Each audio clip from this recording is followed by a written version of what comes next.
നമസ്കാരം. 91 ന്യൂസിലേക്ക് സ്വാഗതം. വിവാഹം കഴിഞ്ഞ് ദിവസങ്ങൾക്കുള്ളിൽ 20 ലക്ഷം രൂപ കൊട്ടേഷൻ ടീമിന് നൽകി സ്വന്തം ഭർത്താവിനെ ഭാര്യ കൊല്ലിക്കുന്നു.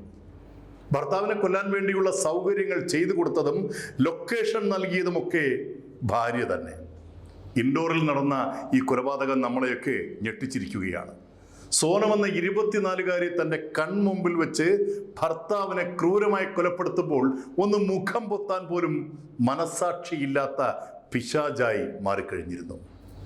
മരണത്തിന് കീഴടങ്ങേണ്ടി വന്ന 29 വയസ്സ് പ്രായമുള്ള രാജാ രഘുവംശി എന്ന ബിസിനസ്സുകാരൻ സോനയുടെ കഴുത്തിൽ താലി കെട്ടിയപ്പോൾ അറിഞ്ഞിരുന്നില്ല ഇത് തൻ്റെ മരണക്കുരുക്കായി മാറുമെന്ന്.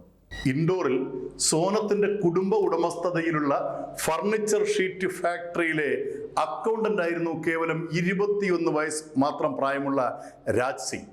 ഇയാൾ ഈ ഫാക്ടറി ഉടമയുടെ മകളായ സോനുവുമായി പ്രണയത്തിലായി. പ്രായത്തിലും ജാതിയിലുമൊക്കെ വ്യത്യാസമുണ്ടായിരുന്ന ഇവരുടെ പ്രണയം സോനയുടെ വീട്ടുകാർ അംഗീകരിച്ചില്ല. അങ്ങനെയാണ് വ്യവസായിയായ രാജാ രഘുവംശിയുമായി സോനയുടെ വിവാഹം ഉറപ്പിച്ചത്. സർവ്വ ആഡംബരങ്ങളോടും കൂടി മംഗളമായി വിവാഹം നടത്തുകയും ചെയ്തു.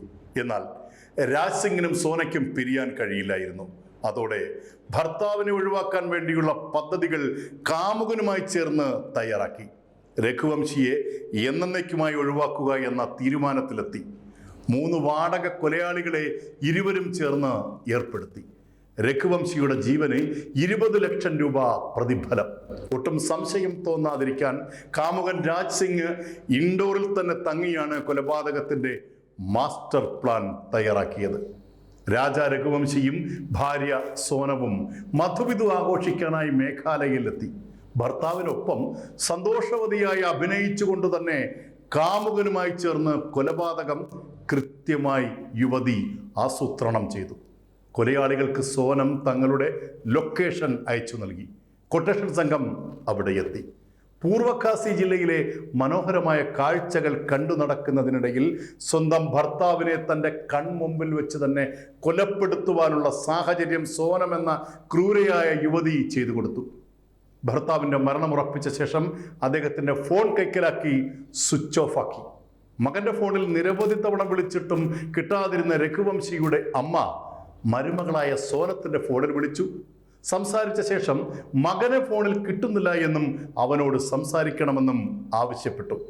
ഭർത്താവ് അടുത്തില്ലെന്ന് പറഞ്ഞ് പലതവണ സോനം ഒഴിഞ്ഞുമാറി. പിന്നീട് വ്യാപകമായി നടന്ന പോലീസ് അന്വേഷണത്തിലാണ് ജൂൺ 2-ന് ചിറാപ്പൂഞ്ചിയിലെ മലയിടുക്കിൽ നിന്നും രഘുവംശിയുടെ മൃതദേഹം കണ്ടെടുത്തത്. പോലീസ് പിടിയിലാകുമെന്നുറപ്പായ സോനം അടുത്ത ദിവസം കീഴടങ്ങി. രഘുവംശിയുടെ മരണമറിഞ്ഞ് സോനത്തിന്റെ കാമുകൻ രാജ് സിംഗ് അവരുടെ വീട്ടിലെത്തി കുടുംബ അംഗങ്ങളെ ആശ്വസിപ്പിക്കുന്നതായ വീഡിയോ ഉൾപ്പെടെ പരിശോധിച്ച് പോലീസ് ശാസ്ത്രീയമായ തെളിവുകൾ കൂടി ശേഖരിച്ചാണ് 20 ലക്ഷം രൂപ പ്രതിഫലത്തുകയുള്ള ഈ കൊട്ടേഷൻ കൊലപാതകത്തിന്റെ ചുരുളുകൾ അഴിച്ചത്.